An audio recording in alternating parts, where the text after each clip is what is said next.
Muy bien, muy buenas noches, estimados participantes. Les doy una cálida bienvenida a Beloyer. Soy Emileta Mayo. Hoy tengo el placer de presentarles la segunda sesión del módulo 2 del Diplomado de Derecho Administrativo, Procedimiento Administrativo y Digital. Y para ello contamos con la distinguida ponente, Magíster Alexandra Molina Dimitrijevic, quien es abogada por la Universidad de Lima, máster en Administración Pública por la Universidad Libre de Bruselas y máster en Estudios Hispánicos por la Universidad de Cádiz. Cuenta con un diploma de Estudios Políticos y Constitucionales por el Centro de Estudios Políticos y Constitucionales del Ministerio de la Presidencia Español y ha realizado estudios de doctorado con miras a completar una tesis doctoral en materia de Derecho Público Digital en España. Cuenta con estudios culminados en la maestría de maestría en Derecho Constitucional en la Universidad de Castilla-La Mancha. También cuenta con amplia experiencia en la asesoría privada y en el sector público en los tres niveles de gobierno en materia de derecho administrativo y constitucional. Fue asesora legal de la Municipalidad de Miraflores, Congreso de la República y Gobierno Regional de Lima. Es asociada, no, es socia de AMD, Abogados y Asesores en Derecho Público. Es profesora de Derecho Administrativo uno y Administrativo Económico en la Universidad Científica del Sur, donde además se desempeñó como docente a tiempo completo entre los años 2022 hasta el 2024. Lideró la Clínica de Interés Público y coordinó el área constitucional. Es conferencista en temas de Derecho Constitucional, Administrativo y Digital e investigadora de estas mismas ramas. Cuenta con numerosas publicaciones en revistas académicas en materia de Derecho Administrativo y Constitucional. Está afiliada a la International Association of Constitutional Law y Icon Society. Lidera el grupo de investigación de Derecho Constitucional Comparado en la Universidad Científica del Sur. Muy bien, estimados participantes, a los que nos acompañan aquí desde el aula virtual o la plataforma de Zoom, les recordamos que pueden enviar sus preguntas al chat, las cuales podrán ser respondidas al finalizar la sesión. Estimada doctora, le damos la más cordial bienvenida y le cedemos el uso de la palabra para que pueda dar inicio a su sesión. Muchísimas gracias. Muchas gracias, Yamilet. Muchas gracias a Biloyer por la amable invitación y por la amable presentación. Pero también muchas gracias a ustedes, estudiantes, que el día de hoy, siendo un día feriado, tienen muchas ganas de aprender y conectarse a esta sesión, ¿no? Vamos a saludar a los que están conectados: Andrés, Anthony, Asus, David, Diego, Edgar, Edison, Heidi, Jaime, John, Lucero, Lucía, Marcelo, Martín, Paul, Ricardo, Sergio, Estefano, Steven y Terry. El día de hoy vamos a ver la cuestión. El día de ayer vimos el acto administrativo, qué cosa era un acto administrativo, cosa no era un acto administrativo y con qué se diferenciaba el acto administrativo. Pero el día de hoy vamos a ver tanto la cuestión de los requisitos de validez del acto administrativo, como por supuesto la cuestión de la nulidad del acto administrativo. Una cosa es la validez del acto administrativo, es decir, qué requisitos debemos cumplir para que éste sea válido, para conformar ese acto administrativo válidamente, y qué situaciones nos hacen caer en nulidad de ese acto. Y también, por supuesto, cómo se declara esa nulidad, cuáles son las causales de esa nulidad. Eso lo vamos a estudiar el día de hoy. Para ello, por supuesto, como cada clase, nos vamos a apoyar con unas diapositivas.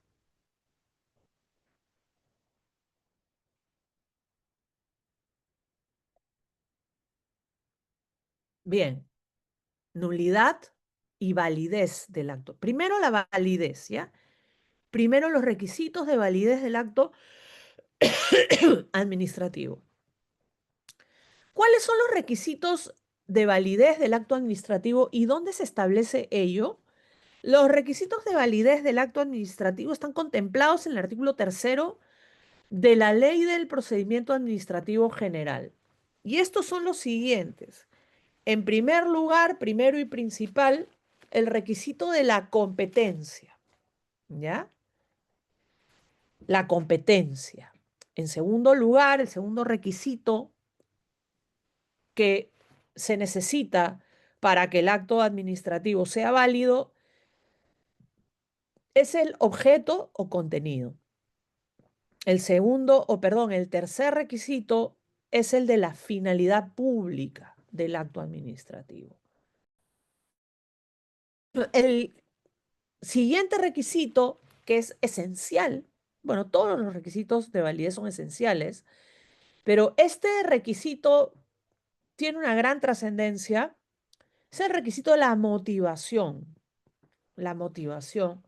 Finalmente, pero no menos importante, el requisito de la o del procedimiento regular. Repito, necesitamos para que un acto administrativo sea válido competencia, objeto y contenido, objeto o contenido, perdón, finalidad pública, motivación y un procedimiento regular.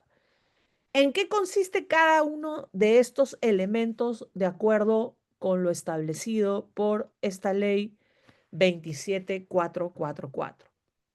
En primer lugar, esto está especificado en el artículo tercero de la ley.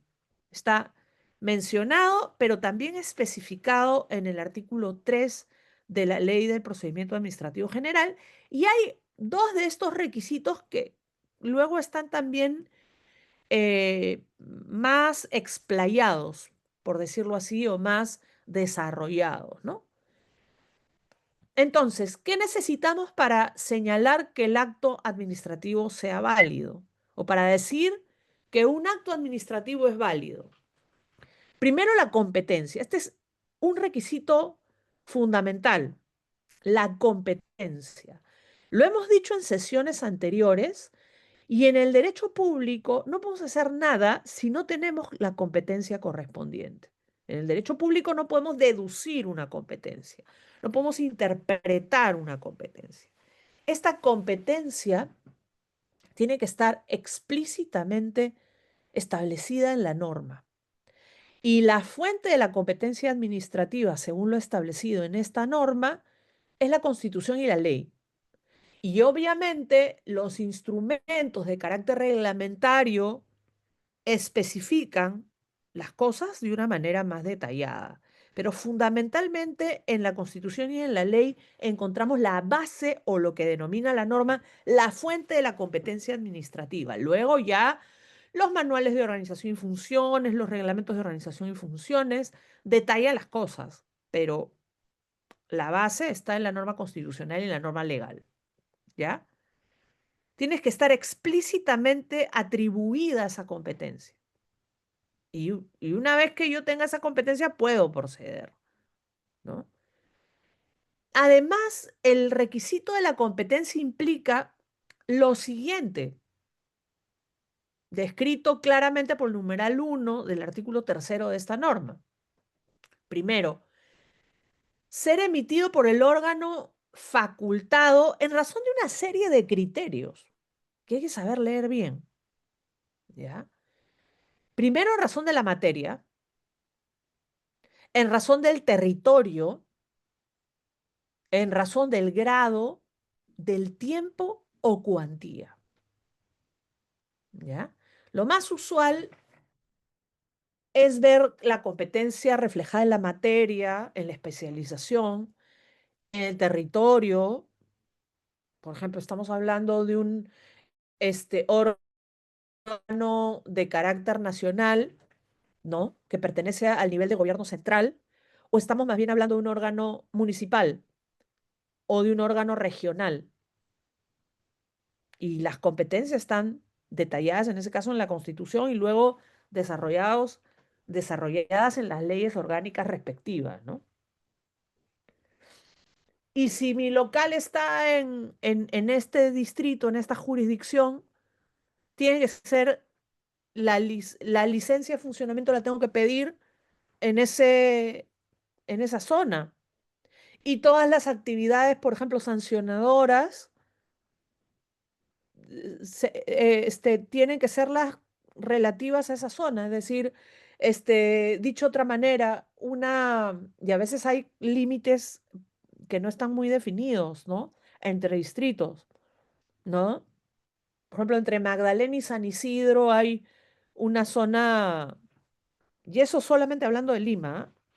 Entre Magdalena y San Isidro hay una zona que no está claramente que no sabe si es San Isidro o Magdalena, ¿no? Pues cuando quiere, si estás en esa zona, ¿no? Y vienen y te quieren sancionar y en realidad eso pertenece al otro distrito, en realidad esa resolución de sanción podría ser nula, podría ser no válida, porque no es el municipio que corresponde, ¿no? Pero eso pasa en muchas zonas de nuestro Perú, ¿no? Esa sería una competencia por razón del territorio. Por razón del tiempo, también en el caso eh, por ejemplo, de la prescripción o de la caducidad que están establecidas en el ámbito relativo a la sanción administrativa, eh, el castigo a la autoridad por no haber ejercido sus funciones en ese tiempo, no voy a entrar a los detalles de la prescripción, que ya pertenecerían a un curso de sancionador, pero sí que tenemos que retener que cuando prescribe o caduca una sanción administrativa, o la detección de una infracción, en fin, ¿ya? Eh, Se pierde, la consecuencia es la pérdida de la competencia, por razón del tiempo, según lo especificado acá en el artículo 1. Sería el criterio del tiempo, ¿ya? Bueno, dice aquí Bema Juan, ahora existe discrepancia. Ya, ese es un tema, sí, pues ahí ya no, evidentemente para mí no hay discrepancia, es Perú, pero eso es un tema de derecho internacional, ¿no? Este, ya es un tema que pertenece al derecho internacional, pero los internacionalistas más prestigiosos dicen que eso es el Perú, y evidentemente tenemos que defender que es el Perú, ya está, ¿no? Ahí no hay, ahí yo estoy hablando de discrepancias de límites nacionales, ¿ya? Evidentemente, la Municipalidad de Santa Rosa, en dicha zona de nuestro país, ejerce plenamente sus funciones municipales, ¿no? Se aplica el derecho administrativo peruano. Obviamente eso no está en discusión. Ahí hay un tema que tiene que abordarse por los canales correspondientes, pero para dejar claro que esto es el Perú y que hay una cuestión ahí, pero no vamos a entrar en temas internacionales. Aquí la discrepancia de territorio es más que nada en relación con los conflictos de límites que pueden resolverse a través de un proceso competencial, un proceso constitucional, pero entre dos municipalidades o provincias u órganos, ¿no? Este, que pertenecen al Perú, ¿no? Evidentemente, aquí hay un tema que no tiene mucho que ver con lo que estamos diciendo, porque ya es un tema de carácter internacional, pero que vaya por delante que eso es el Perú, naturalmente, ¿no? O sea, ahí no hay discusión alguna. La discusión vendría si hubiesen dos localidades de aquí en disputa. Ahí no hay ninguna disputa, hay una cuestión internacional que está alegando un presidente extranjero, que en fin, pues eso ya es una cuestión que no. Me refiero más bien al conflicto de límites eh, que pasa mucho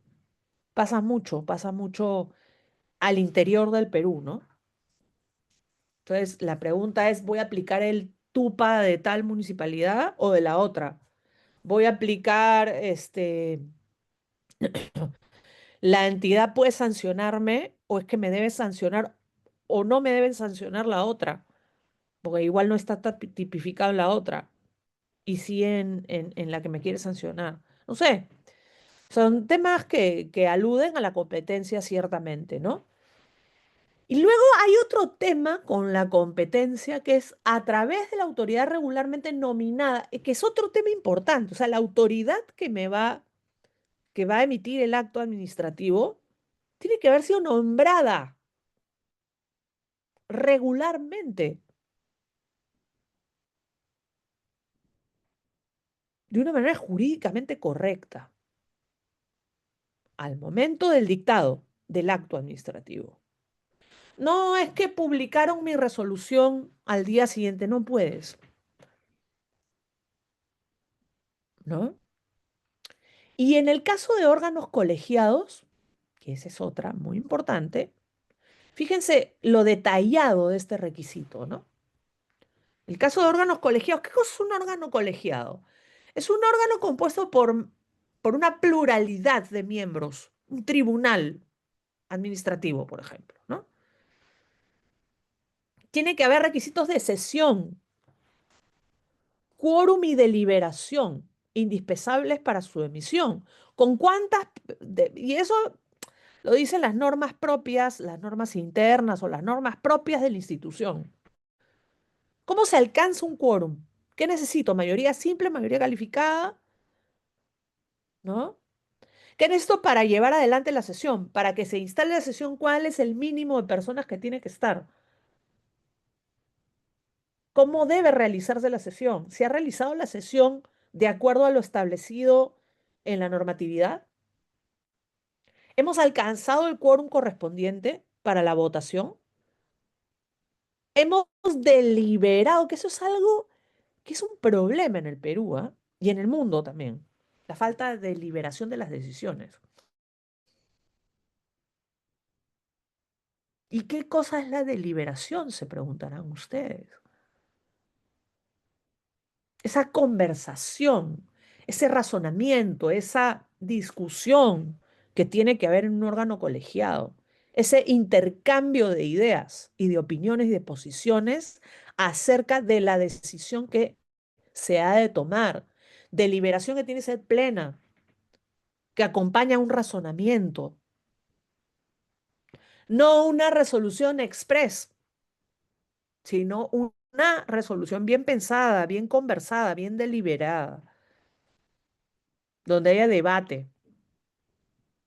En ese sentido, hay un elemento democrático ahí, que acompaña también un elemento técnico, ¿no? Porque si somos varios y no deliberamos, estamos imponiendo la decisión.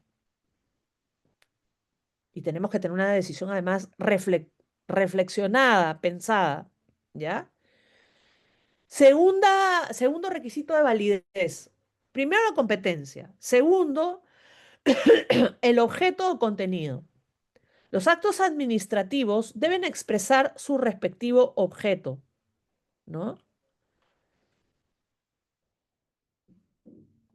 Su respectivo objeto, de tal modo que pueda determinarse inequívocamente sus efectos jurídicos.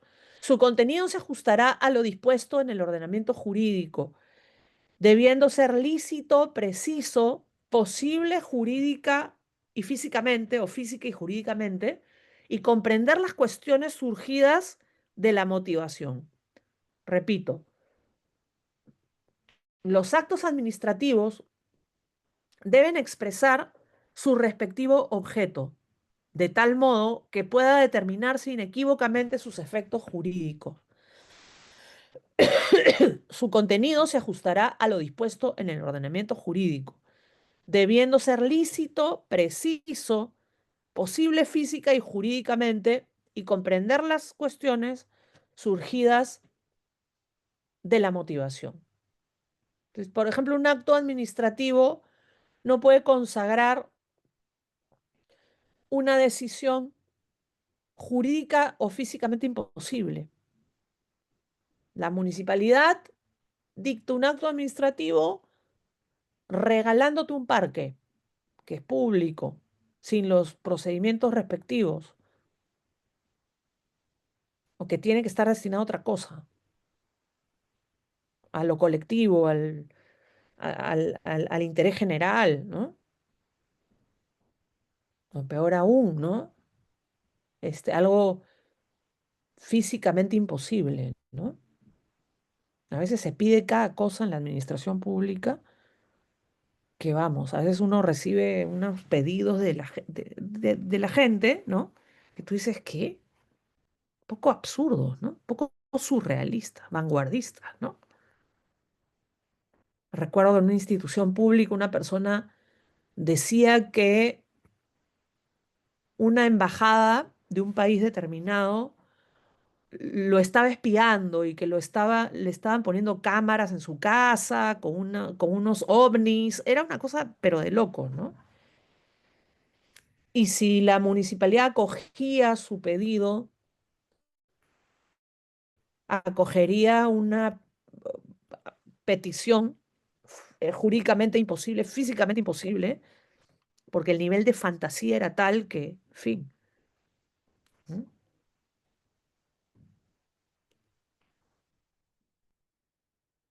Si con un acto administrativo quiero vender la luna, quiero transferir la luna, el sol, eso no tiene sentido, no tiene un contenido materialmente posible, mucho menos jurídicamente posible.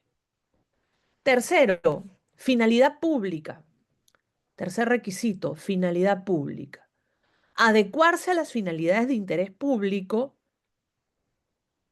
asumidas por las normas que otorgan las facultades al órgano emisor, sin que pueda habilitársele a perseguir mediante el acto, aún encubiertamente, alguna finalidad sea personal de la propia autoridad a favor de un tercero u otra finalidad pública distinta a la prevista en la ley.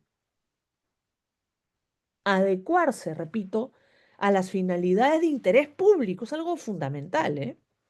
Asumidas por las normas que otorgan las facultades al órgano emisor, sin que pueda habilitársele a perseguir mediante el acto, aún encubiertamente, alguna finalidad sea personal de la propia autoridad a favor de un tercero u otra finalidad pública distinta a la prevista en la ley.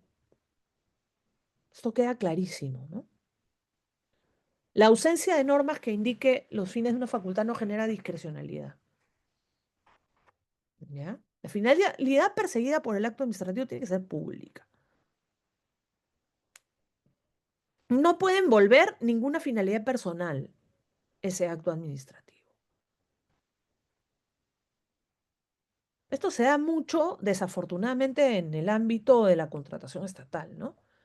Ahí, en los otorgamientos de las buenas pros, habría que ver hasta qué punto hay un quiebre de la finalidad pública, ¿no? Si la buena pro se le va a otorgar a una persona que no está capacitada para construir esa obra, hemos visto casos mediáticos al respecto recientemente, ¿no? Y no hay finalidades de carácter público, sino que finalmente esa finalidad, hay cosas que no son tan santas. Evidentemente esa buena pro estará afectada de un quiebre en ese requisito de validez y por tanto tendría una problemática nulidad ahí, ¿no? Motivación. Este requisito es muy importante y además la norma se toma un tiempo, o sea, en extender la explicación de la motivación, en el artículo sexto. Y es un problema generalizado la falta de motivación de las resoluciones. El acto administrativo, numeral 4 del artículo tercero, el acto administrativo debe estar debidamente motivado en proporción al contenido y conforme al ordenamiento jurídico. Luego el artículo sexto de la norma va a los detalles y los detalles son interesantes. ¿Ya? Luego el procedimiento regular. Antes de su emisión, el acto debe ser conformado mediante el cumplimiento del procedimiento administrativo previsto para su generación. Tú no puedes emitir actos administrativos de plano sin haber seguido el correspondiente procedimiento, ¿no? El correspondiente íter procedimental. Yo no puedo sancionar a alguien sin haber pasado por todos los mecanismos. En algunos casos hay muchas especificaciones, como el caso del procedimiento sancionador, ¿no? Yo no puedo sancionar a nadie sacándome la resolución de la manga, sino que tengo que seguir todos los pasos que me dice el artículo 255, si no me equivoco, la norma. Uno a uno, ¿no? Y como ese, todos los procedimientos existentes. El procedimiento administrativo, eso lo vamos a ver luego, aparte de estar bien articulado con el concepto de acto administrativo, es decir, el procedimiento es el medio para obtener el acto administrativo. O sea, el artículo 29 de esta norma describe el procedimiento administrativo con un enfoque teleológico, es decir, necesito el procedimiento con la finalidad de obtener de generar un acto administrativo. O sea, no hay acto administrativo sin procedimiento. Y no hay procedimiento sin ese horizonte del acto administrativo. Salvo que se produzca un silencio negativo, que ahí ya el silencio negativo, como dije ayer en una de las respuestas, no configura acto administrativo, pero sí mecanismo de defensa, ¿no? Activa la posibilidad recursal, ¿no? No puede haber procedimiento sin acto, generalmente, pero de ninguna manera puede haber acto sin procedimiento. Estamos.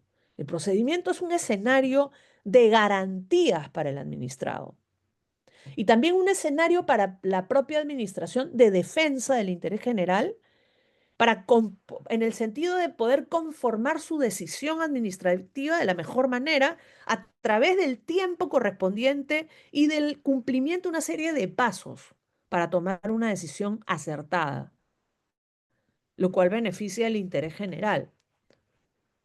Dentro de esta lógica y el enfoque que,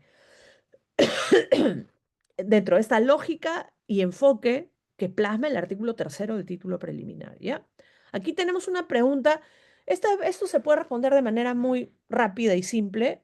Diferencia entre proceso y procedimiento administrativo. Muy sencillo, ¿no? El procedimiento administrativo es el nombre correspondiente a lo que estamos estudiando. Es ese conjunto de pasos, artículos 29, que tenemos que seguir para poder dictar un acto administrativo, un conjunto de actos procedimentales. Proceso, más bien, tiene un enfoque jurisdiccional. Como dicen los especialistas en derecho procesal, sin proceso o sin juez no hay proceso. Sin juez no hay proceso. Nosotros cuando hablamos de procedimiento administrativo estamos hablando de autoridades administrativas, no de jueces. Sin juez no hay proceso. Según Gordillo, el único proceso que puede llamarse proceso administrativo es el contencioso administrativo. Ahí es juez y nada más. Básicamente un proceso administrativo es el contencioso administrativo, que es judicial, por eso se llama proceso. Sin juez no hay proceso. Mientras que el procedimiento es todo lo que vemos, ¿no? Pero profesora, ¿por qué se llama el curso procesal administrativo? Porque suena mejor. Procesal que procedimental administrativo suena cacofónico, suena muy largo, ¿no? Pero nada más, ¿no? Un proceso es donde está el juez. Si no hay juez, no hay proceso. Procedimiento es más lo que estamos viendo, ¿no? Procedimiento administrativo, ¿ya? Entonces, cuando la norma habla de procedimiento regular, habla evidentemente de un conjunto de actuaciones realizadas por la autoridad administrativa que va a instruir el procedimiento y luego, resolver, y luego la autoridad administrativa que vaya a resolver el procedimiento. Estamos. ¿Ya?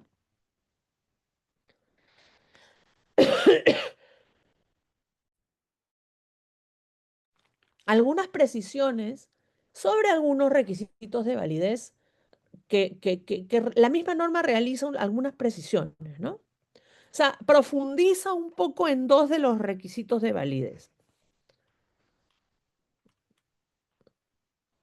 ¿Ya? Primero, sobre el tema del objeto contenido del acto administrativo, habla en su artículo quinto, en el quinto, ¿ya? Primero, El objeto contenido del acto administrativo es aquello que decide, declara o certifica la autoridad. ¿Ya? De lo que podemos intuir o colegir que finalmente el camino por el que opta la ley del procedimiento administrativo general es un camino amplio de acto administrativo. El objeto contenido es aquello que decide, declara o certifica la autoridad. Por ejemplo, decide o certifica, o por ejemplo, reconoce un título obtenido en el extranjero, su NEDU. Saca una resolución jefatural reconociendo tu título de maestría obtenido en el extranjero, lo reconoce en el Perú. Es una suerte, es una forma de certificar también, ¿no? Esto es válido en el Perú, ¿ya? Ejemplo. Que decide otorgarte una licencia de funcionamiento, una municipalidad en la cual está ubicado tu local, quieres abrirlo, solicitas la licencia correspondiente, cumples los requisitos del caso y la autoridad decide otorgarte tu licencia de funcionamiento. ¿Ya? 5.2. En ningún caso será admisible un objeto contenido prohibido por el orden normativo. Esto es muy importante. Incompatible con la situación de hecho prevista en las normas, ni impreciso, oscuro o imposible de realizar. ¿Ya? 5.3. No podrá contravenir en el caso concreto disposiciones constitucionales, legales, mandatos judiciales firmes, ni podrá infringir normas administrativas de carácter general provenientes de autoridad de igual, inferior o superior jerarquía, e incluso de la misma autoridad que dicte el acto. Repito, no podrá contravenir en el caso concreto disposiciones constitucionales. Fíjense, no podrá contravenir disposiciones constitucionales, no puede. Legales, mandatos judiciales firmes, ni podrá infringir normas administrativas de carácter general provenientes de autoridad de igual, inferior o superior jerarquía, e incluso de la misma autoridad que dicte el acto. 5.4. El contenido debe comprender todas las cuestiones de hecho y de derecho planteadas por los administrados, pudiendo involucrar otras no propuestas por estos o que hayan sido apreciadas de oficio, siempre que la autoridad administrativa les otorgue un plazo no menor a 5 días para que expongan su posición y en su caso aporten las pruebas que consideren pertinentes. Debe comprender todas las cuestiones de hecho y de derecho planteadas por los administrados, pudiendo involucrar otras no propuestas que hayan sido apreciadas de oficio. Eso puede ser. Siempre que la autoridad les otorga un plazo no menor a 5 días para que expongan su posición y aporten las pruebas. La motivación suscita bastante interés. La cuestión de la motivación suscita bastante interés, sin duda, porque hay situaciones relacionadas con la motivación. Además, dentro de esa lamentable disminución de las capacidades públicas, de los talentos, ¿no? La baja atracción de talentos, aunque los hay, por supuesto, en el sector público los hay, pero se está descuidando eso. Y en estos tiempos en general que estamos viviendo de falta de reflexión de las cosas, ¿no?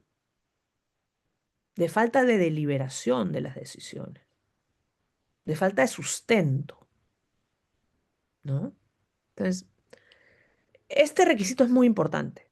¿Por qué es importante? Porque el administrado, el ciudadano, tiene que saber, tiene que saber las razones por las cuales se ha tomado la decisión que le afecta.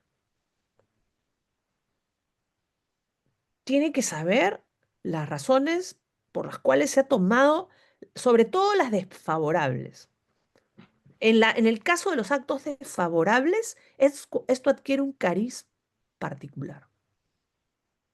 Porque claro, como la voy a poder, porque la puedo impugnar, ¿no?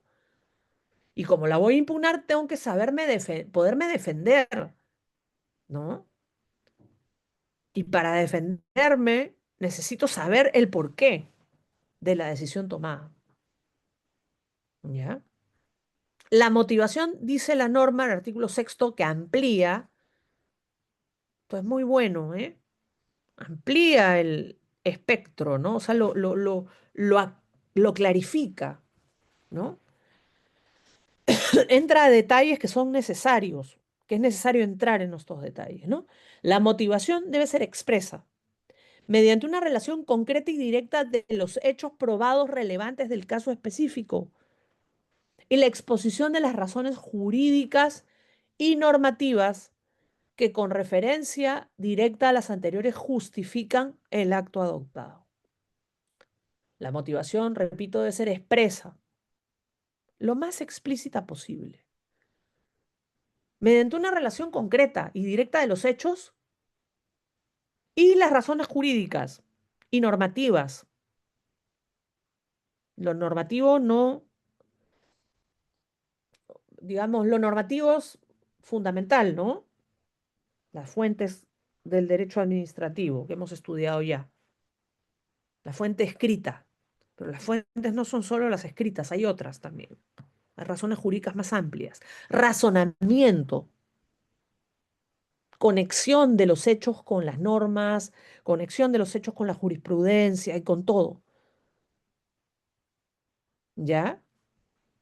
Principio de legalidad, activamente aplicado, con pleno razonamiento, expresión además de ese razonamiento, y obviamente una expresión clara. Y hay un auge, eso sí me parece interesante, de los estudios en materia de razonamiento y argumentación jurídica. Eso está bueno, ¿no? Porque a través de ese tipo de cursos, ese tipo de formaciones, las autoridades pueden mejorar en la expresión de sus razones a través de las resoluciones, ¿no? Y apuntar a una justicia más certera, ¿ok? Luego, acá hay un tema en el 6.2 que resulta de suma importancia, ¿no? Puede motivarse mediante la declaración de conformidad con los fundamentos y conclusiones de anteriores dictámenes, decisiones o informes obrantes en el expediente, a condición de que se les identifique de modo certero y que por esta situación constituyan parte integrante del respectivo acto. Los informes, dictámenes o similares que sirvan de fundamento a la decisión, ojo, deben ser notificados al administrado conjuntamente con el acto administrativo. 6.3. No son admisibles como motivación la exposición de fórmulas generales o vacías de fundamentación para el caso concreto o aquellas fórmulas que por su oscuridad, vaguedad, contradicción o insuficiencia no resulten específicamente esclarecedoras. Vamos a explicar mejor el 6.2, ¿ya? Muchas veces la autoridad resolutora o el órgano que resuelve se ciñe, y no es para menos, en lo indicado por un informe técnico. A veces se sale de ese informe técnico, se aparta. Y otras veces, muchas veces, se ciñe a lo del informe. Por muchas razones. Yo encuentro dos razones fundamentales. una positiva y una no tan positiva. La positiva porque, claro, tienes un buen aparato técnico que se encarga, pues, de sustentar las cosas y, bueno, tú te fías de ese órgano técnico, ¿no? Eso es posible, es válido, sí, ¿ya? Y otras veces no tan positivas es para cubrirse. Es muy frecuente esto, ¿no? O sea, yo prefiero, me amparo en el informe para cubrirme. Lo cierto es que la norma administrativa lo que te dice es que los informes en el Perú son, en principio, facultativos y no vinculantes. Los informes no son vinculantes, pero si la autoridad que resuelve decide apoyarse en ese informe y tomar todos los argumentos, no decir nada más, y puede ser práctico y eficiente, ¿no? Decir, bueno, yo me atengo a lo que diga el órgano de apoyo correspondiente en su informe, ¿ya? Me fundamento en ello. Pero hay un requisito esencial, porque muchas veces se cometen arbitrariedades de esa manera. Me explico. Te notifican una resolución donde te hablan de un informe, pero tú no tienes acceso a ese informe. Solo ponen el número del informe y ya, ¿y dónde está el informe? Entonces, la norma establece como requisito para que hagas esto que acompañes el informe. Si no, no se configura. Si no profesora, si me pregunta, seguro por ahí en el chat lo han dejado como pregunta. Pero ¿qué pasa si no se acompaña el informe? Esa resolución es nula, pues. O sea, no es válida. ¿Ya? No es válida. Está atacado de nulidad. O carece del requisito de motivación. ¿Dónde está la motivación? ¿Dónde están las razones de la autoridad? Hay dos posibilidades de expresar esas razones. O me las expresas en la misma resolución, tú mismo, órgano resolutor, o te has remitido a un informe que yo puedo ver, que yo puedo leer en sus detalles. ¿Por qué? Porque me lo has notificado, porque la norma te manda a eso. Si no, no estamos en el mundo. Queda claro, ¿ya? Si no, es una arbitrariedad. Si no, no hay validez. Si no, no hay motivación. ¿Cómo se interpreta no vinculante? Un vinculante es que cuando el informe obliga a tomar una decisión en ese sentido. El informe no es un acto administrativo, pero la resolución sí. Pero muchas resoluciones se basan en informes, ¿no? O han leído un informe, pero el informe no me obliga. Así se debe entender. No vinculante quiere decir que no me obliga. Un oficio sin anexo solo ponen en referencia números de otros oficios, es válido. Bueno, ya esa es otra cosa, ¿no? Un oficio es otra cosa. Es un acto de la administración, ¿ya? No son admisibles como motivación la exposición de fórmulas generales, es otra también, que a veces fórmulas generales o vacías de fundamentación para el caso concreto, o aquellas que por su oscuridad, vaguedad, contradicción o insuficiencia no resulten específicamente esclarecedoras para la motivación. O sea, que como que no tiene nada que ver esto que me estás poniendo acá en la resolución, no tiene nada que ver. No tienen que ver papas con camotes, como se dice, ¿no? O sea, ¿qué rayos me ha querido decir la autoridad acá? No hay relación. No constituye causal de nulidad el hecho de que el superior jerárquico que de la autoridad que emitió el acto que se impugna tenga una apreciación distinta respecto a la valoración. Esa es otra cosa, ¿ya? De los medios probatorios. Y esto va en la dirección y en el sentido de lo que significa un recurso de apelación, ¿no? Eso está claro, ¿ya? Dicha apreciación distinta debe conducir a estimar parcial o totalmente el recurso planteado. Que también ahí hay otro tema, ¿no? Esta prohibición de la reforma de impeyus, no se puede, en la apelación no se puede reformar para peor, ¿no? Ya, pero igualmente, luego vamos a ver en este concepto tan interesante de la conservación del acto, que hay algunas insuficiencias de motivación que pueden ser reconducidas. Pero eso lo vamos a ver cuando veamos conservación del acto. ¿Ya? Esta es una buena pregunta. Cuando el informe no es vinculante y se toma una decisión en contra de lo recomendado en el informe, ¿se debe justificar? No. En el Perú no. Lamentablemente. En el derecho administrativo español, fíjense, en el derecho peruano hay una obligación de motivar y la motivación es un requisito de validez. Sin embargo, si me aparto del informe, no necesariamente tengo que justificarlo. ¿Ya? Yo creo que debería. Lo legal no necesariamente es lo ético. O sea, es decir, yo creo que sí debería. S- La lógica nos lleva a pensar que debería, pero la norma no lo obliga. Lo que tiene que justificar es su decisión. Eso sí, ¿ya? ¿Ya? Pero, en España la regla es no motivar. O sea, no todos los actos administrativos tienen que estar motivados. Pero establece toda una lista de excepciones, varias letras. Aquí lo tengo, por acá lo tengo. En la Ley de Procedimiento Común de las Administraciones Públicas. En España, la regla es no motivar, salvo una serie de supuestos que son un montón.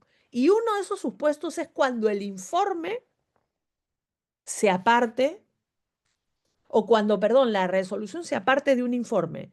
Hay una explícita consideración en la ley 39/2015, que es la ley administrativa de ellos, donde se dice que sí se debe justificar. O sea, ahí hay un mandato legal de hacerlo cuando te apartas del informe. Ahora, ¿qué pasa si yo recibo una resolución en la cual se apartan de un informe? Evidentemente, esa situación me va a generar a mí un argumento. Si yo fuera el abogado del administrado, yo lo voy a argumentar, por supuesto, en mi recurso. Yo voy a usar eso en mi recurso. Si bien es cierto, la ley no te obliga, sí que es verdad que hay una incongruencia. Puedo hasta decir que es incongruente. Y es un elemento para la defensa, pero igual es un plus, porque la ley no lo dice. Yo creo que moralmente debería justificarlo, ¿ya? Pero la ley no te lo manda como si en el derecho comparado sucede, en España sucede, ¿ya? Ahora, miremos esto. No precisan motivación los siguientes actos. Las decisiones de mero trámite que impulsan el procedimiento. Eso queda claro, ¿no? Cuando la autoridad estima procedente lo pedido por el administrado y el acto no perjudica derechos de terceros. Cuando puede perjudicar derechos de terceros hay que motivar. Cuando es un acto de los que se denomina acto favorable, te dieron la razón, te otorgaron la licencia, ya no hay más. O sea, salvo que pueda, obviamente, perjudicar. Hay autorizaciones que pueden perjudicar el interés general. Sí, pueden generar perjuicio en la ciudadanía. Hay un montón de casos así. Ahí hay que motivar, ¿ya? A una fábrica que tiene la potencialidad de contaminar la zona gravemente, le han dado una autorización sin que cumpla con... Y ahí hemos visto varios casos, no solo en ámbito ambiental, en ámbito, por ejemplo, centros comerciales, hemos visto casos terribles durante este año, ¿no? A veces la autoridad autoriza cosas que, madre mía, que perjudican a la gente. O sea, cuando hay esa potencialidad, hay que motivar las decisiones también, obvio, ¿no? Por más que sea favorable. Pero si es favorable y no perjudica derechos de terceros, bueno, no es necesario. Luego, este es un caso muy peculiar y es cuando la autoridad produce gran cantidad de actos administrativos sustancialmente iguales, bastando la motivación única, también llamada motivación en serie, ¿no? Son casos calcaditos, no hay mucha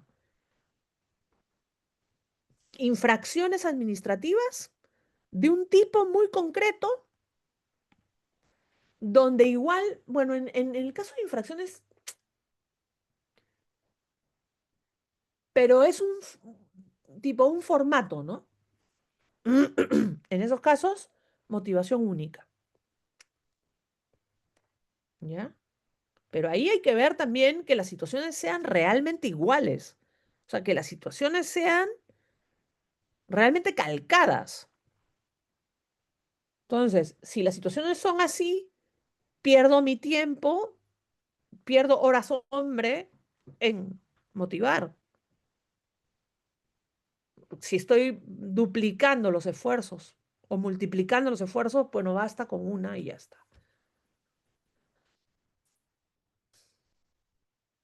Pero es complicado. Bueno, porque igual, claro, siempre hay un elemento diferenciador.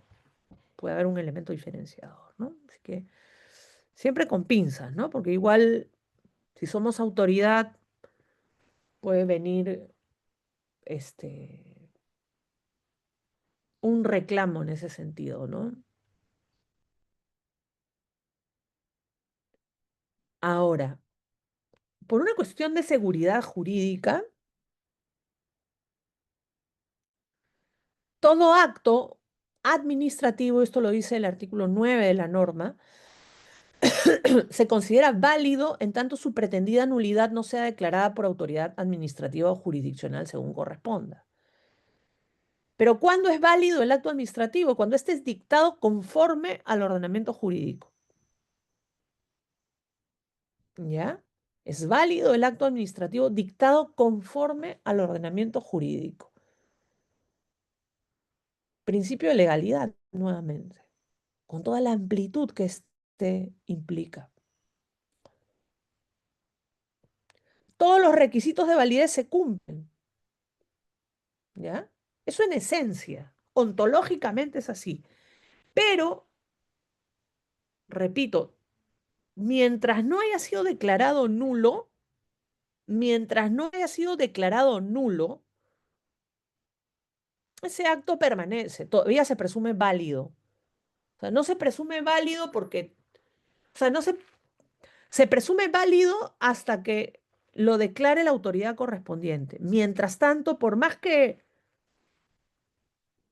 chille de nulidad, si la autoridad no se ha pronunciado, ese acto es válido.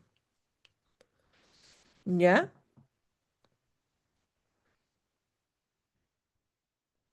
Nos guste o no nos guste. Así lo dice el artículo 9. ¿Por qué?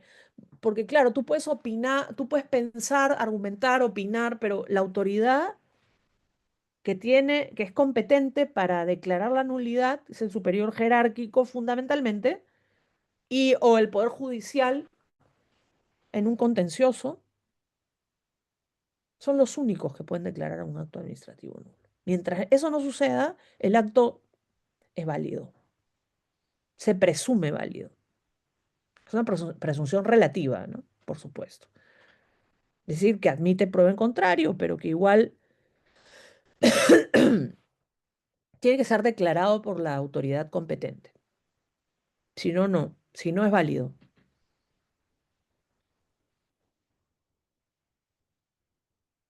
¿Entendido? ¿Ya? ¿Y en qué casos se produce esta nulidad? A ver. Doctora, y si aproximadamente me doy cuenta luego de 3 años que un acto está viciado, puedo declarar, puede solicitar, esto lo vamos a ver luego, ¿ya? Es posible activar. Hay que ver también desde cuándo se cuentan esos años, ¿ah? ¿Desde cuánto? Desde que el acto queda firme, ¿no? Y luego puedes, sí es posible a través del órgano jurisdiccional, ¿ya? Es posible, sí, a través del órgano jurisdiccional. Pero eso lo vamos a ver en un rato. Pero mientras tanto se considera válido. ¿Por qué la norma opta por esta presunción de validez? Por una cuestión de seguridad jurídica. Imagínense, pues. Sería un caos, ¿no? Porque si tú, yo, por más que seas un jurista prestigioso o no, decimos esto es nulo, pues sería un desbarajuste total, ¿no? Por una cuestión de seguridad jurídica es que el legislador decide, me parece con buen tino, colocar esto. Hay una resolución, por ejemplo, que ha sido mediática. Se ha hablado mucho de nulidad de oficio. Yo creo que es nula, pero no es nula mientras no me gusta para nada, ¿eh? Pero si la autoridad no lo ha declarado como tal, pues, por el momento es válida, ¿no? Porque goza de esa presunción de validez del artículo noveno de la norma, ¿ya? Yamilet, ¿me escuchas, Yamilet? Yamilet, no sé si me escucha Yamilet. Sí, doctora, ¿se la escuchó? ¿Cómo estás? Yamilet, si te parece, podemos hacer en estos momentos el descanso Está bien, sí, sí está bien, doctora. de unos 5 a 7 minutos, ¿ya? Ya, perfecto, ya le aviso. Listo, ya nos vemos a la vuelta. Muchas gracias. Perfecto, Sí, continúa. perfecto. Bueno, retomando la sesión, continuando con nuestro tema, ¿ya? Retomando nuestro tema, vamos a ver cuáles son las causales de nulidad. Fíjense que no confundamos entre causal de nulidad y requisito de validez. Es decir, la falta de requisitos de validez es solamente una de las causales de nulidad. Obviamente, si le falta un requisito de validez es nulo, ¿verdad? Pero esa es solamente una de las causales de nulidad. La nulidad en nuestro ordenamiento jurídico es expresa, por tanto es por causal. Entonces, la norma administrativa se cuida en prolijidad, estableciendo, tipificando causales de nulidad. ¿Y dónde las tipifica? En el artículo 10, ¿ya? De la norma. Y esas causales son vicios, dice la norma, son vicios del acto administrativo que causan su nulidad de pleno derecho. Vicios que causan su nulidad de pleno derecho. Los siguientes. Primero, la contravención a la Constitución, a las leyes o a las normas reglamentarias. Fíjense, lean lo que está diciendo esta norma. La contravención, o sea, un acto administrativo contrario a la Constitución es nulo, es nulo. Y la autoridad administrativa tiene facultades de declaración de nulidad, la correspondiente. Luego vamos a ver cómo se declara. Ojo con eso. Dos, el defecto o la omisión de alguno de sus requisitos de validez, salvo que se presente alguno de los supuestos de conservación del acto a que se refiere el artículo 14, que lo vamos a estudiar en la sesión de hoy, más adelante. Esta es la más obvia, ¿no? O sea, hemos estudiado largamente los requisitos de validez que tiene que contar con los que tiene que contar un acto administrativo, sin el cual, pues, si le falta alguno de o varios de esos requisitos de validez, claramente eso es nulo. Pero ese es como visualizan aquí solo una de las causales. Hay más causales, muy aparte de eso. 3, los actos expresos o los que resulten como consecuencia de la aprobación automática o por silencio administrativo positivo por los que se adquiere facultades o derechos cuando son contrarios al ordenamiento jurídico o cuando no se cumple con los requisitos, documentación o trámites esenciales para su adquisición. Es decir, ¿ya? Lo que dije el día de ayer, primero, que solo el silencio positivo genera acto administrativo. Sería un acto administrativo tácito, ¿no? Pero ese tema, porque yo lo dije con ocasión de una pregunta que me hicieron, ¿no? Pero digamos que es un tema que lo vamos a ver más adelante en este curso, ¿ya?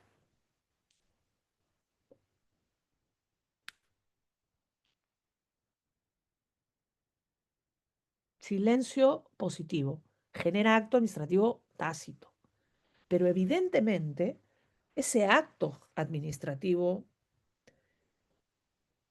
solo se genera de manera o en sentido estricto cuando he cumplido con los requisitos. O sea, lo que nos está diciendo el numeral 3 es que todo aquel acto tácito que sin embargo no cumplía con los requisitos de validez, también va a ser nulo. No solo los expresos, los actos expresos, los, las resoluciones tal y como las conocemos, ¿no? Pero que por ahí se detectó, esto lo dice, esto lo conectamos con el 34, ¿no? Se detectó que la información que se suministró era falsa, nulidad. El acto está motivado, tiene procedimiento regular, todo, ¿ya? Todos los requisitos de validez. Pero, ¿qué pasa? Que igual el administrado no había alcanzado la documentación verdadera, por tanto se quiebra el principio de presunción de veracidad. Fiscalización posterior detecta que esta documentación era trucha. Acto expreso será nulo. Pero también el tácito, también el generado por silencio positivo, también el de aprobación automática. Ojo, que el silencio positivo es una figura que está enmarcada en los procedimientos de evaluación previa. Pero luego hay otros que también generan actos que son los de aprobación automática, donde por lógica no hay evaluación previa. También, si tú presentaste documentación que no correspondía, no cumpliste con los requisitos y se te aprobó automáticamente, será un acto nulo, pues, ¿ya? Y luego, evidentemente, los actos administrativos que sean constitutivos de infracción penal o que se dicten como consecuencia de la misma. Y aquí esto se interrelaciona con el tema tan lamentable de la corrupción, ¿no? Y muchas veces se generan actos administrativos producto de delitos contra la administración pública o que generan delitos contra la administración pública. Ahí no hay vuelta que darle, ¿no? ¿Ya? Dice Justino, la nulidad es siempre solicitada por la parte interesada. No, no. La nulidad se declara de oficio, pero puedes deducirla a través de los recursos administrativos. Eso lo vamos a decir en un momento. Nadie. O sea, la parte legitimada, quien está legitimado para declarar la nulidad es la autoridad. Pero tú lo que puedes decirle si es posible, poner por escrito que acá hay nulidad, hacerle ver a la administración que esto está sucediendo. Eso se puede hacer, pero a través de los recursos administrativos. Eso es lo que dice el artículo 11. Pero la autoridad es la que declara. no existe en el ordenamiento jurídico peruano el recurso de nulidad.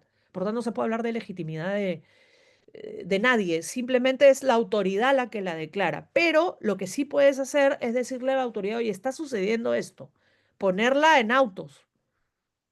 Sí se puede, pero a través de los recursos administrativos. Esto lo dice la misma norma. Ya no existe el recurso de nulidad, eso es algo que tiene que quedar claro. Pero lo que sí existe es la posibilidad de decirle a la autoridad, en el marco de un recurso donde estamos cuestionando la resolución, ¿no? Este, decírselo. No puedes pedírselo. Simplemente lo que le puedes pedir es que abra los ojos respecto a la situación. Y es la autoridad la que decide, ¿no? O sea, el mecanismo para declarar la nulidad de oficio está encuadrado pues, en un capítulo relativo a la revisión del acto administrativo, ¿no? El mecanismo correspondiente es la nulidad de oficio. Cuando te dicen de oficio es porque la propia autoridad es la que lo debe hacer. Es de oficio la nulidad. No existe, por tanto, recurso de nulidad. Los únicos recursos que existen son la reconsideración, la apelación y eventualmente la revisión, pero no la nulidad. Pero lo que sí puedes hacer es incluir en uno de estos recursos, ¿no? En tu cuestionamiento al acto, este, argumentar que hay presencia aquí de una nulidad. Y la autoridad puede revisar las cosas y decir, bueno, sí, pero no es un pedido directo, simplemente se deduce la nulidad, ¿no? Pero aquí yo podría decirse que se incluye también como requisito, yo diría, o como condiciones, un par de cosas, ¿no? En cualquiera de los casos, 213, aquí hay que saltar al artículo 213 que está ubicado en el capítulo correspondiente a la revisión de los actos, ¿no? La revisión del acto administrativo. En cualquiera de los casos enumerados en el artículo 10, es decir, causales de nulidad, ¿se produce la causal? Sí, pero todavía tenemos que ver algo más, ¿ya?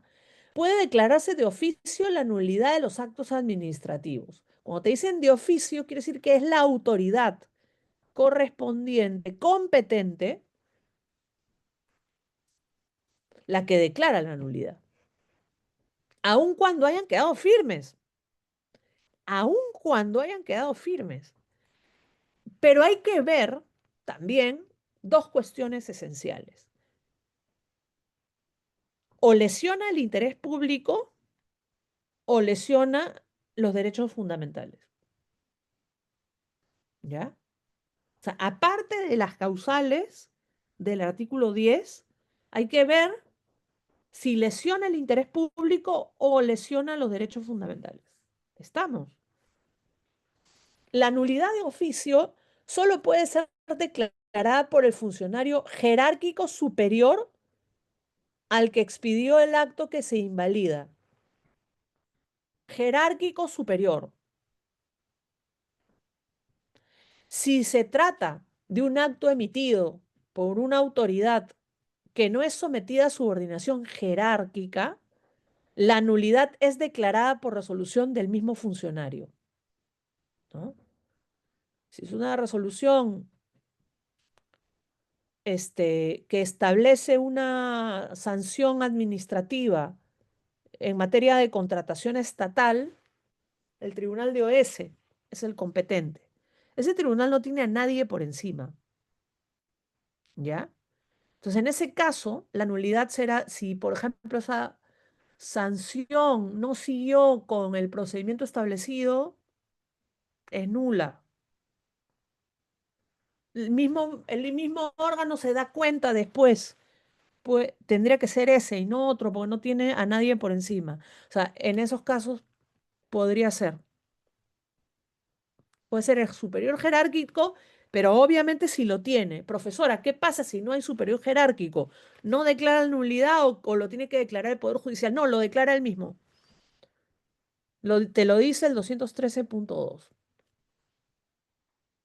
Además de declarar la nulidad, la autoridad puede resolver sobre el fondo del asunto. La autoridad puede resolver sobre el fondo del asunto, de contarse con los elementos suficientes para ello. Fíjense. En este caso extremo, solo puede ser, en este caso, perdón, este extremo solo puede ser objeto de reconsideración.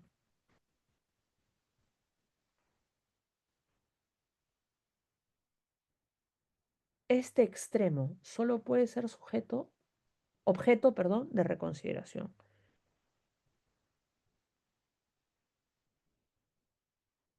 Cuando no sea posible pronunciarse sobre el fondo del asunto, se dispone la reposición del procedimiento al momento en que el vicio se produjo y ya la autoridad correspondiente declara, ¿ya? Si tienes, declaras nulo, pero además por una cuestión de eficiencia, de eficacia administrativa también, ¿no? Pasas a resolver si tienes los elementos, pero si no, que lo resuelva el órgano correspondiente.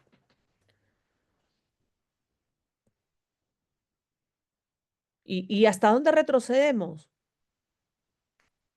¿O a qué autoridad le corresponde? Pues todo se retrotrae al momento en que el vicio se produjo.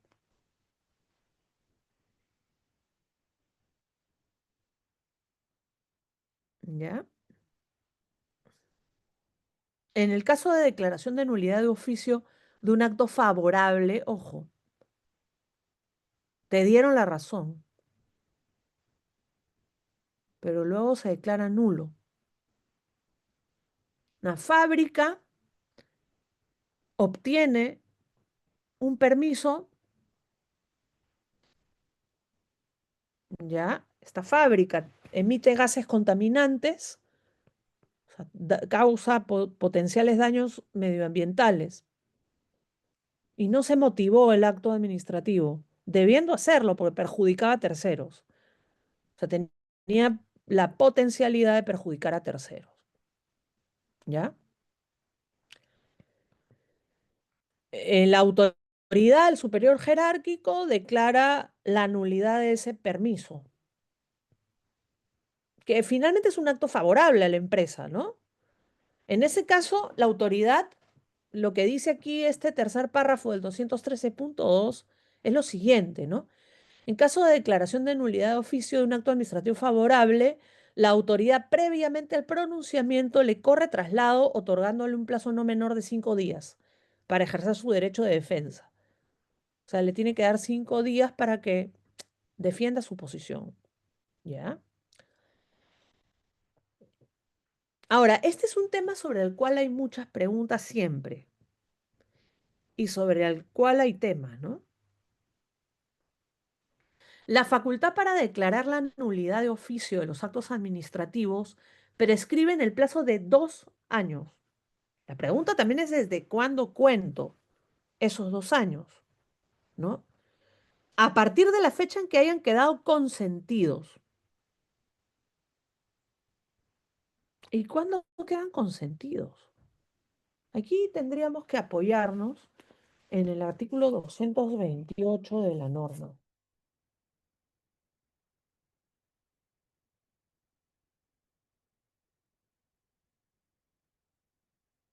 228, ¿ya? Que habla del agotamiento de la vía administrativa, ¿ya? Pero cuando señalamos que el acto está consentido, ¿no? En todo caso, podríamos acudir al 228 sin problema en lo aplicable, ¿no?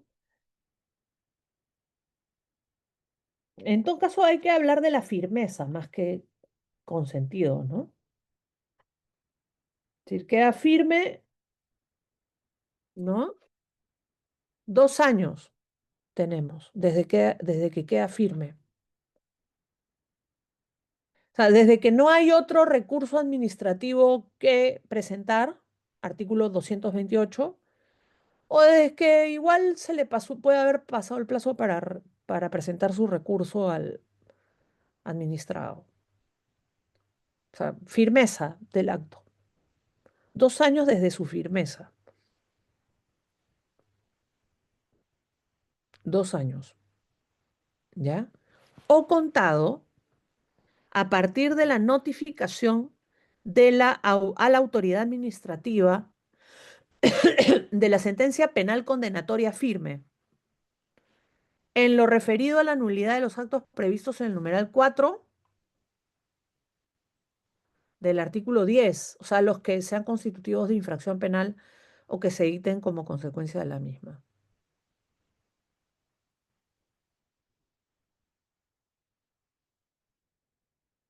Sentencia firme, ¿eh? No de primera instancia, firme. Y a partir de ahí hay que contar, recién a partir de ahí. Pero esos 2 años son para que la misma autoridad administrativa lo declare. Lo que pasa, esto es una pregunta muy recurrente, si se pasó ese plazo. En caso de que haya prescrito el plazo previsto en el numeral anterior, solo procede demandar la nulidad ante el Poder Judicial vía, ya lo adelanté, el proceso contencioso administrativo. ¿Ya? Siempre que la demanda se interponga dentro de los 3 años, ¿contados a partir de cuándo? Siempre que se interponga la demanda dentro de los 3 años siguientes a contar desde la fecha en que prescribió la facultad para declarar la nulidad en sede administrativa. Entonces, son 2 años desde el que el acto queda firme, 2 años. Se cumplieron esos 2 años. Y después de ese punto, tienes 3 años para ir al Poder Judicial a pedir la nulidad vía el proceso contencioso administrativo.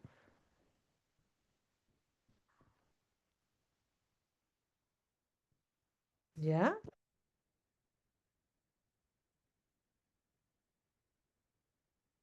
En un momento, ¿ya?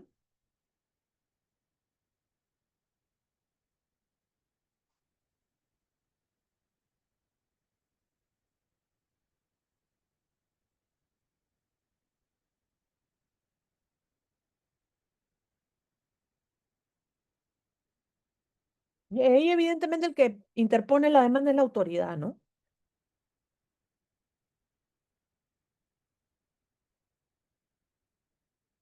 No, aquí lo estás viendo, el plazo está. Me preguntan aquí, había escuchado que no existe un plazo para declarar la nulidad. Bueno, acá está.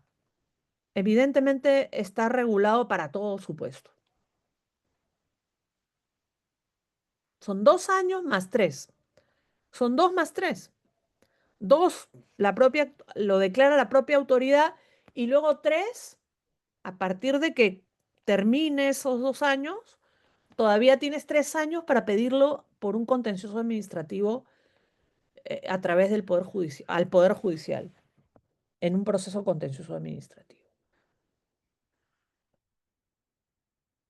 Que entiendo lo tendría que interponer evidentemente la propia autoridad, ¿no? Luego, este tema, 213.5, ha tenido una controversia de carácter mediático reciente, ¿no? Hay que leerlo bien, ¿no? Los actos administrativos emitidos por consejos o tribunales regidos por leyes especiales, competentes para resolver controversias en última instancia administrativa, solo pueden ser objeto de declaración de nulidad de oficio en sede administrativa por el propio consejo o tribunal, o sea, ellos mismos, ¿ya?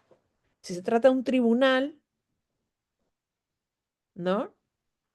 Con el acuerdo unánime, repito por tercera vez, unánime de sus miembros. Esta atribución solo puede ejercerse dentro del plazo de 2 años contados desde la fecha que el acto ha quedado consentido. Esta regla de los 2 años, en ese caso sí se aplica, ¿no? Se aplica igualmente que para los otros casos. Pero el requisito es que haya unanimidad. ¿Ya?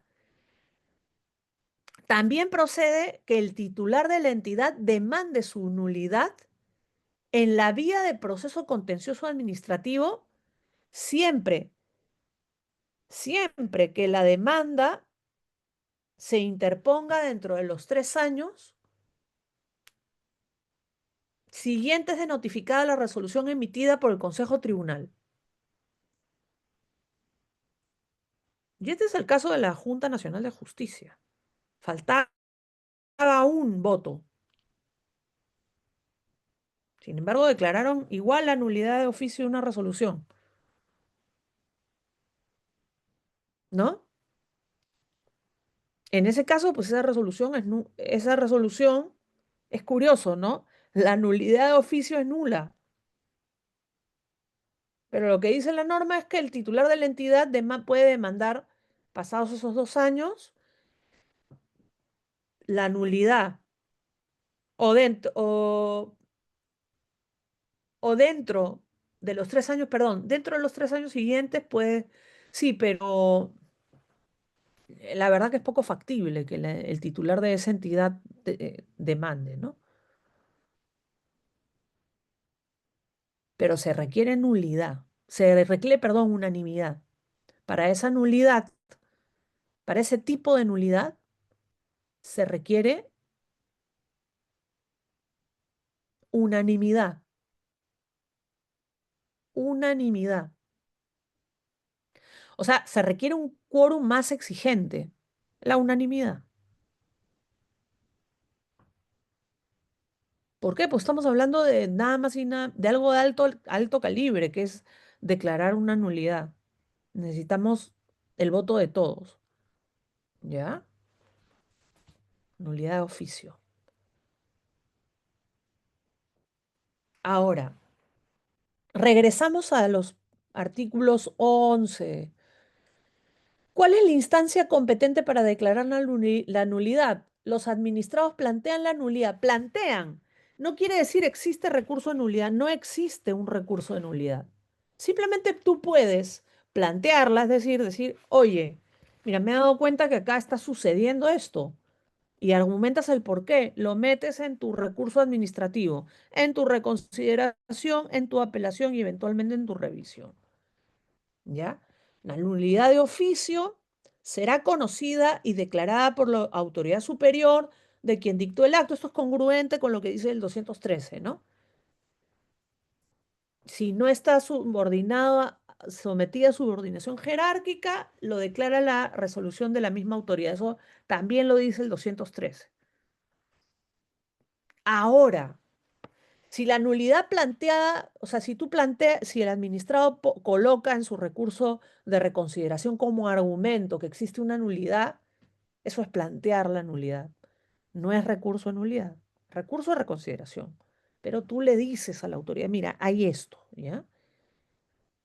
En ese caso, el que resuelve no es el superior jerárquico, sino el propio órgano. ¿Por qué? Porque como vamos a ver más adelante, la reconsideración la resuelve el mismo órgano que expidió el acto. Y en ese caso ya no esperamos al superior jerárquico, sino que será el mismo órgano. Es una particularidad muy especial, ¿ya? 11.3. La resolución que declara nulidad dispone, además, lo conveniente para hacer efectiva la responsabilidad del emisor del acto inválido. En los casos en que se advierta ilegalidad manifiesta cuando sea conocida por el superior jerárquico. O sea, no solamente se declara la nulidad, ¿ya?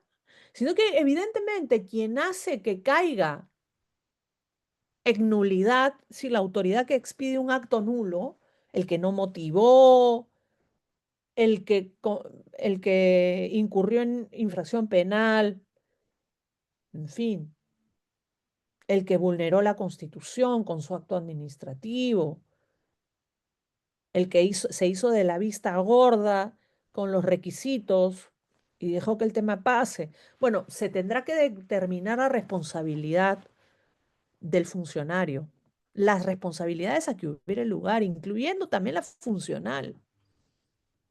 Ojo, porque, o sea, la nulidad, con todas las causales que hemos visto, genera perjuicios a la sociedad, sí, genera perjuicio, un acto nulo genera perjuicio al administrado, sí, a la sociedad, al interés general, sí.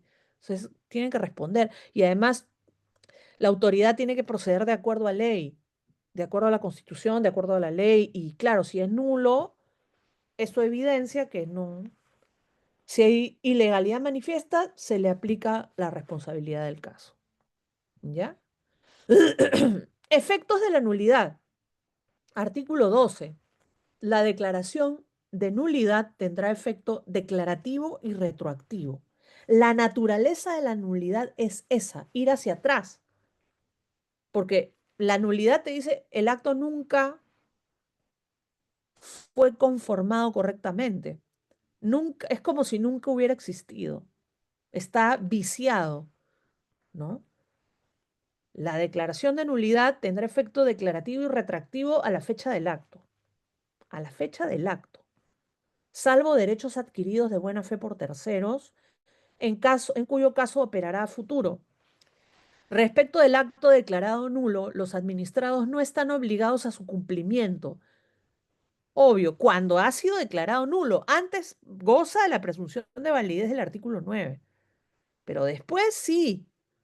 Después, bueno, los actos, los administrados no están obligados a su cumplimiento. ¿Por qué? Porque es nulo.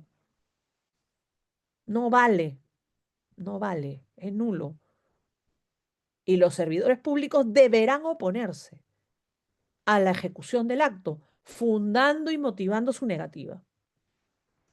En caso de que el acto viciado se hubiera consumado o bien sea imposible retrotraer sus efectos, solo dará lugar a la responsabilidad de quien dictó el acto y en su caso a la indemnización para el afectado, evidentemente, ¿no? Ahí tenemos que ver el 260 también. Artículo 13. Alcances de la nulidad. La nulidad de un acto solo implica la de los sucesivos en el procedimiento. Cuando estén vinculados a él, puede ser en un caso de actos de trámite, ¿no? Hay una concatenación ahí, ¿no? La nulidad parcial del acto administrativo puede existir, pero en ese caso no alcanza a las otras partes del acto que resulten independientes de la otra parte nula, salvo que sea su consecuencia ni impida la producción de efectos para los cuales, no obstante, el acto puede ser idóneo, salvo disposición legal en contrario. Quien declara la nulidad dispone la conservación de aquellas actuaciones o trámites cuyo contenido haya permanecido igual de no haberse incurrido en el vicio. Ya para terminar, vamos a ver el, la figura de la conservación del acto. ¿Ya? La figura de la conservación del acto. Artículo 14. Es una figura muy interesante. Hay cosas escritas interesantes también. Yo recomiendo el libro del profesor Diego Méndez, que por cierto es un libro que se va a presentar próximamente, se ha lanzado ya la segunda edición de ese libro. Es un libro muy interesante. Y esta es una figura muy similar a lo que en derecho civil llamamos anulabilidad. En España entiendo que hay anulabilidad del acto administrativo, ¿ya? Pero en el Perú no está como tal, pero se le llama, es parecida, ¿ya? La figura de la conservación del acto, ¿ya?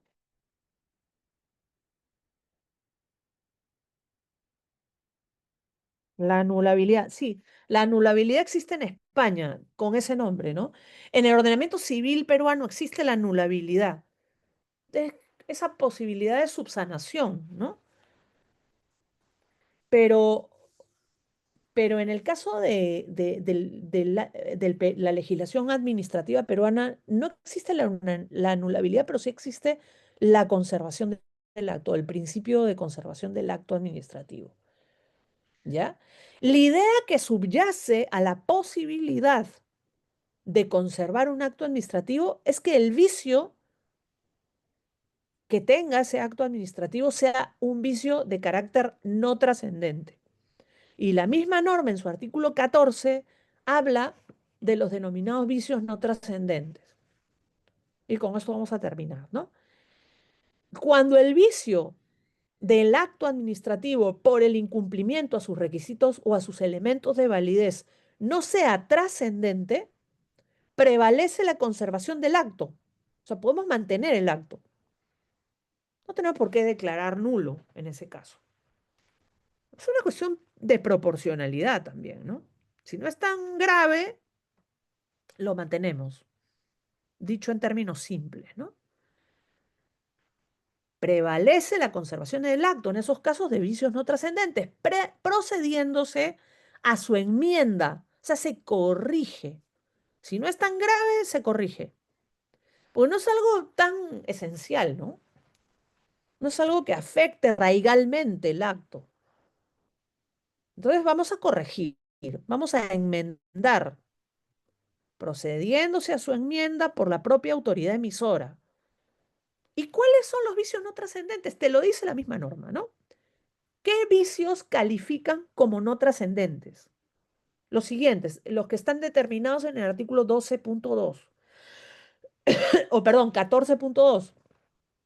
El acto cuyo contenido sea impreciso o incongruente con las cuestiones surgidas en la motivación. Motivación imprecisa. O sea, no es que no haya motivación, sino que la motivación no tiene elementos tan precisos. Entonces, lo que puede hacer la administración es precisar y así salvas el acto.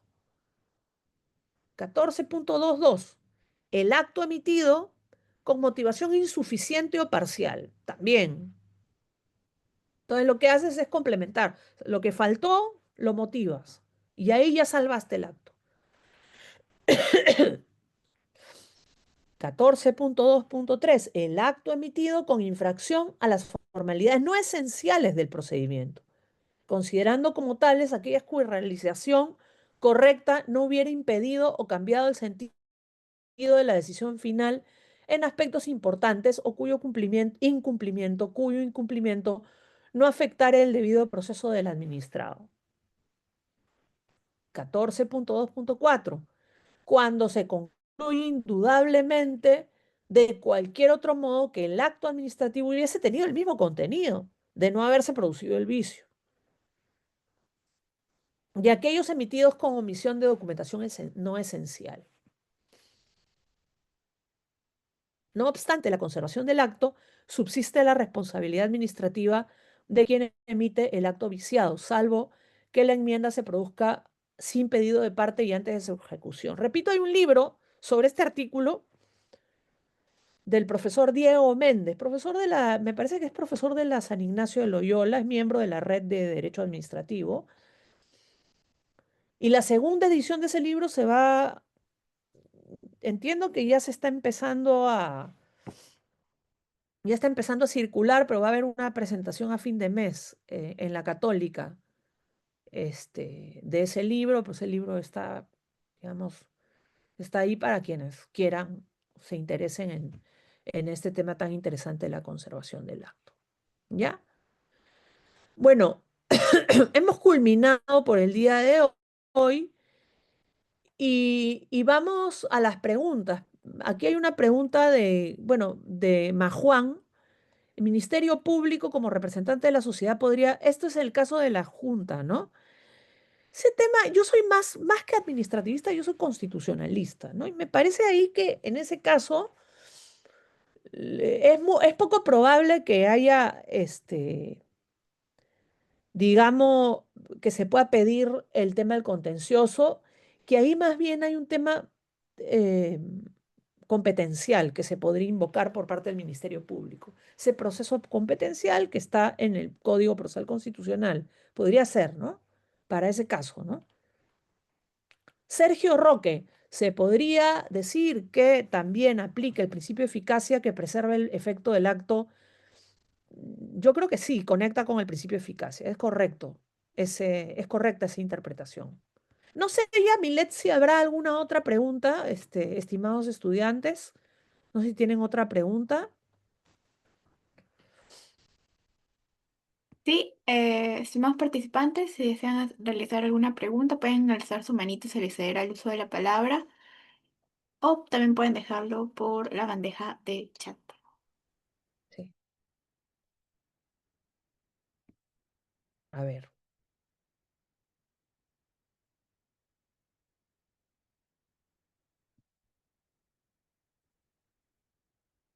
parece que no hay preguntas, ¿no? Creo que les ha quedado bastante claro la sesión del día de hoy, doctora. Aunque sí hay preguntas, no quiere decir que no haya quedado claro, ¿ah? Porque cuando hay preguntas también hay, eh, hay preguntas que denotan claridades, ¿no? Y que por tanto suscitan otras preguntas, ¿no? Pero claro, en cualquier caso, este, muchísimas gracias por conectarse en un día feriado. Eso evidencia el interés, ¿no? El interés por aprender del derecho administrativo, ¿no? Dice Marcelo Silva, deducir nulidad más que deducirla declaramos, ¿no? Este, eh, esa, si la autoridad encuentra nulidad, la tiene que declarar, la tendría que declarar. Este, se puede plantear, pero si no se plantea, también se puede, más bien, no, se trata de, cuando se declara nulidad, se llama de oficio, o sea que en puridad la nulidad de oficio implica que el mismo órgano se dio cuenta o el órgano superior se dio cuenta que acá hay algo que no está, que no cuadra con el artículo 10, con el artículo 3 de la norma, ¿no? Y por tanto procedes directamente a declarar la nulidad. Pero a veces no se dan cuenta tan claramente. Por eso el artículo, a veces el administrado dice, oye, pero estoy viendo que esto clama, grita nulidad. Se lo tengo que decir a la administración, se lo puedo decir, se lo puedes decir, pero no existe un recurso de nulidad. Muchas gracias, Renzo, por tu comentario. Pero claro, seguimos conversando el día de mañana. Muchísimas gracias por todo. Que tengan unas buenas noches. Muchas gracias a usted, doctora, por compartir su tiempo con nosotras. Siempre es un De placer. nada. El placer es mío. Hasta luego. Un abrazo fuerte. Muchas Buenas gracias. noches con todos. Muchas gracias. Chao.